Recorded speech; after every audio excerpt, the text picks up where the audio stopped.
Hello, everyone, and welcome to another math solution provided by the math coach here. I've got a trick question.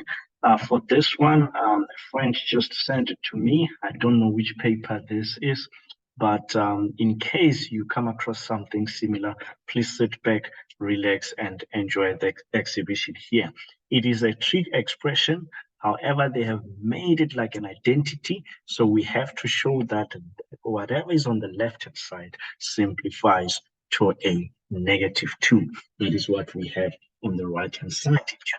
It's scary, but tell you what, you get reading time in an exam. So use that to analyze these problems so that by the time the invigilator says start writing, you have an idea, you have planned your way out as far as presenting a solution is concerned. So what am I going to do here? I'm going to focus obviously on the numerator, and I see a reduction formula here.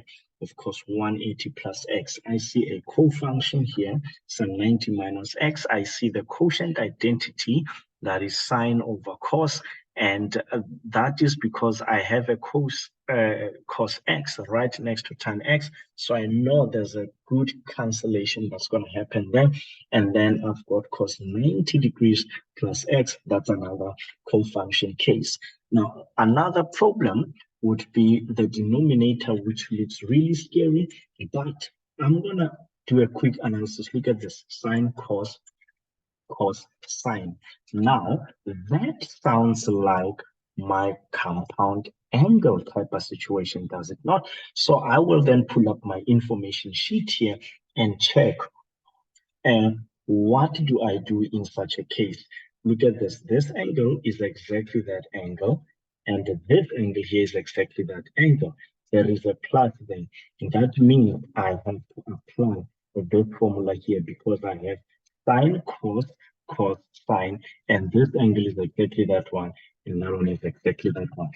Just like that, we already have an idea of working our way to the solution. The rest will be simplifying. I must say, this problem was worth 7 marks when presented to me. So there's really a whole lot of marks to get here. I can tell you already, for bringing that down, that's your first mark, second mark, third mark, fourth mark right there, and mark number 5 will come from that compound angle formula for recognizing that. 6 will come from simplifying, and 7 will come from the answer. So just like that, guys, that's how easy and fun trigonometry is. I see it as fun, and I always encourage my students to have that positivity, because really it's all about analyzing stuff and seeing which of your tools are relevant in the context of the given problem. So let's go ahead and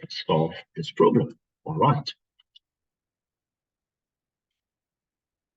I will then start by reducing cos 180 plus x. This is going to be in the second quadrant, so it has to become a negative cos x. And 90 minus x, we have already agreed that it is a co-function, so it will become cos x. I will keep the plus sign, and I will use the quotient identity for the tangent and write that as sine x over cos x. Take note, I have to multiply that by the cos x. And for this cos 90 plus x, it has to become minus sine x.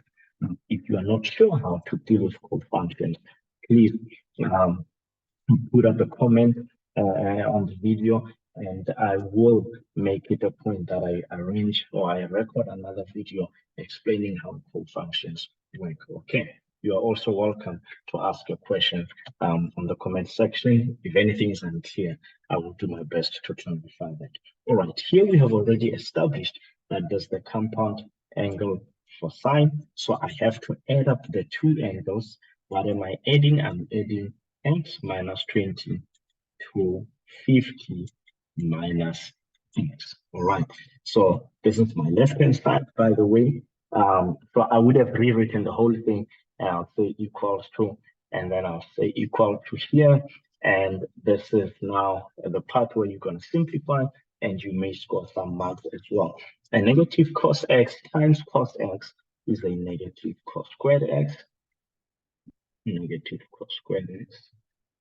And this is what every math student enjoys, crossing out stuff, but we have to do that correctly. So actually, let me just do this here. I hope you do see that at this stage, I will be left with a sine x multiplied by a negative sine x. So that has to give me negative sine squared x. All right.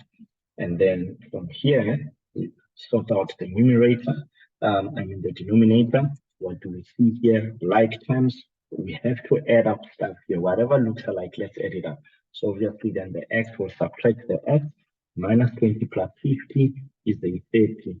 So you are left with a sine 30 in the denominator.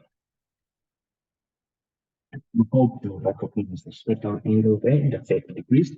The rest, what are we going to do? Well, our solution does not have a cos or a sine, so we need to do some serious elimination here. And this is where I will call your attention to the square identity that says, well, sine squared x plus cos squared x is equal to 1. If I make sine squared x the subject of the formula here, then it will be 1 minus cos squared x. I could also make cos squared x the subject of the formula, and then it will become 1 minus sine squared x. I don't have to use both, I'll just use one. So it's really up to you as to which of these you want to replace. So I'll keep the negative cos x squared, and then I will substitute 1 minus cos squared x in the place of sine. I think that is exactly where your 6 mark will come from. And then sine 30 is a half. I'll put an half there. Total angles. So let's see how have you scored here. That's 1, 2, that is 3, that is 4, that is 5, and here is 6. All right. And then from here, take note, I'm using brackets to substitute. As I have iterated in previous videos, it is always a safe method approach to use brackets when substituting, because then now this is what happens. Okay, brackets, because of brackets, I say brackets save life. So look at that. Now we are safe. We can see that the cos squares will eliminate each other. I will keep this half here, and that happens. So I have negative 1 over a half. That is clearly a negative 2 as required. I have fully answered the question. Once again, anything unclear, please put down a question in the comment section. Remember to like this video, subscribe to this channel, and hit that notification bell so that you will get updates as I upload more videos based on questions received. You can also send a question directly on our WhatsApp line, which is also there in the description of this video. I hope you have enjoyed this, and I look forward to helping you some more.